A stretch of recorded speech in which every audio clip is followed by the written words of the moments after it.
Ab dem 25.05.2018 gilt die neue Datenschutzgrundverordnung. Dazu haben wir in Camin einige Anpassungen vorgenommen.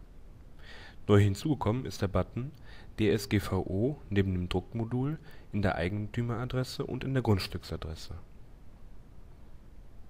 Wenn Sie diesen Button anklicken, haben Sie folgende Möglichkeiten: Sie können die Herkunft der Daten hinterlegen, wann die Daten angelegt wurden, zu welchem Verarbeitungszweck diese Daten hinterlegt wurden, und es kann eine Löschfrist hinterlegt werden. Unter dem Punkt Einwilligungen können Sie anhaken, für was Sie eine unterschriebene Einwilligung zurückbekommen haben.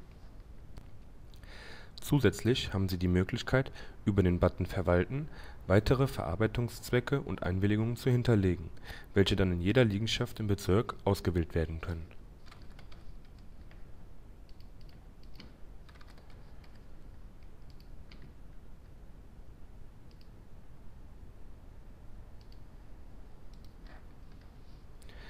Diese Punkte können Sie sowohl für die hoheitlichen Tätigkeiten und für die freien Tätigkeiten anlegen.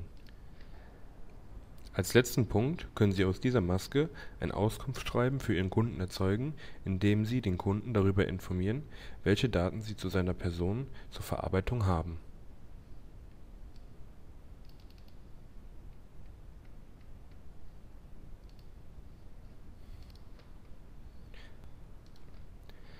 Des Weiteren haben Sie die Möglichkeit, ein Verzeichnis von Ihren Verarbeitungstätigkeiten zu erstellen und eine technische und organisatorische Maßnahmen zu hinterlegen. Dazu gehen Sie in der Menüzeile auf den Button QMUM und anschließend auf den Button F4. Hier finden Sie in dem Unterreiter QMUM die beiden Formulare: DSGVO Verarbeitungsverzeichnis, DSGVO technische organisatorische Maßnahmen.